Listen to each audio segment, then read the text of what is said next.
interest in developing a children in a proper manner. Here, Jawaharlal Nehru is our first Prime Minister. Before our independence, India is facing a lot of troubles. But as soon as he became a Prime Minister in the first, being the first Prime Minister, he thought that the children are the backbone of the country. If the children are wise and if they are educated in the proper way and with a good attitude and with a good muscle power, everything, the child should be an all-rounder, he felt. And he was more willing to be along with the children. He loves and likes the children a lot only because they are the backbone of the country, they are the tomorrow citizens. So that if the children are healthily brought up in the better position into the society, then our country will become automatically in the rich position. By taking all these things into consideration, in those days only he had developed the good institutions like IITs and also the JNTU, all these technical institutions have been developed by him because if our children are technically good enough and also by academically if they are good and if by attitude if they are good, so that they can be spread all over the world. Wherever they are standing in all over the world now, presently we can see very proudly that our children are staying in the front rows. Now we are seeing in Google in Google and other software companies, many of our Indians are being the CEOs. And we are leading the academical positions only by education. And these financial positions are being increased in our country only by academical strength. We have a good opportunity to develop all these things because we have good environment. Because in our country, we don't face any extreme conditions in weather. And also our country, Indians are mostly intelligent people. Especially the South Indians are much more intelligent people in India also. Being in South India, we should be very lucky to have such a good environment, and especially I request the parents here to see that some parents are very cooperative and those children are coming up very fastly.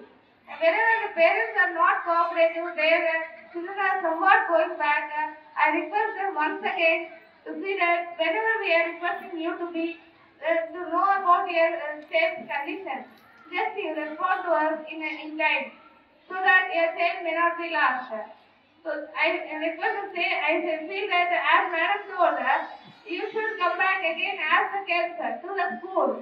The same thing happened in our Independence Day. We called our old student as a guest, and he was felicitated because he is one of our old students. Okay, I am expecting many other children coming in the same way in the coming years also.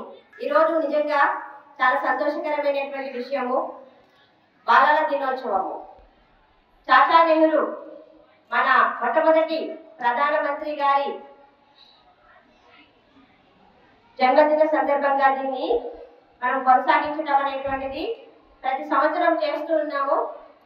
విద్యార్థులందరికీ కూడా ఇది చాలా చాలా పెద్ద పండుగగా మనం చెప్పుకోవచ్చు అన్నమాట.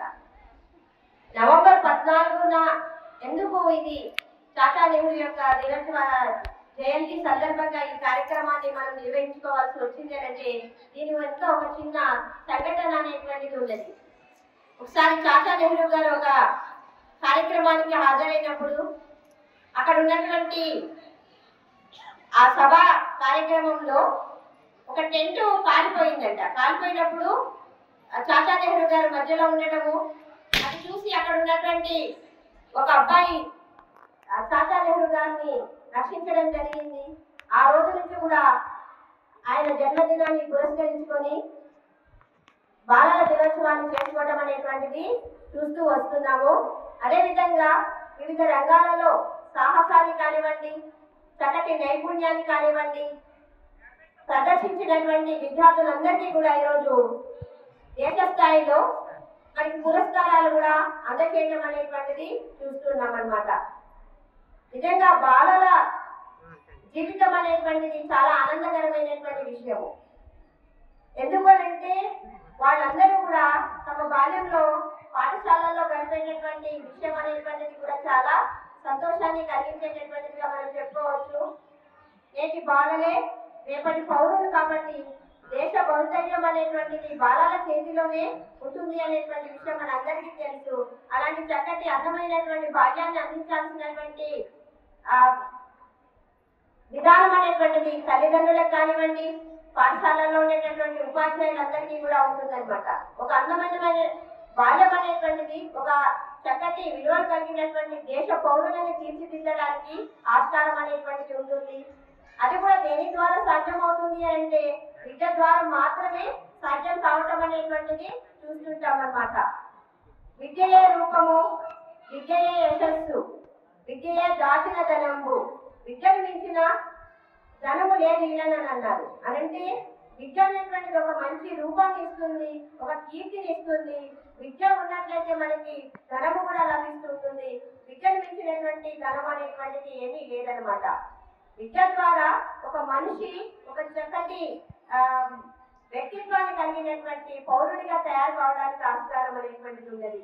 ఇది ఓన్లీ ఎక్కడి నుంచి వస్తుంది అంటే కుటుంబం ద్వారా రావచ్చు, మరియు మనకి పాఠశాల ద్వారా ఎక్కువగా మనం నేర్చుకోవడం అనేటువంటి చూస్తుంటాం అన్నమాట. విద్యా దదాతి వినయం అంటే విద్య ద్వారా మనకి వినయం అనేటువంటిది సంక్రమించాల్సినటువంటి అవసరం ఉంటుంది. అది కూడా ఒక చక్కటి పాఠశాలలో మనకి మనం చూడటం అనేటువంటి చూస్తుంటాము. సార్ చెప్పారు మనకు ఒక విషయాన్ని, మొట్టమొదటిసారిగా 1979లో ఇంగ్లీష్ మీడియాన్ని ప్రారంభించినటువంటి పాఠశాలగా దీని చరిత్ర ఉన్నది అనేది. అంటే 45 సంవత్సరాల నుంచి కూడా లిటిల్ ఫ్లవర్ స్కూల్ సంస్థలకి ఒక చక్కటి పేరు రావడం అనేటువంటి మనం చూస్తున్నాము.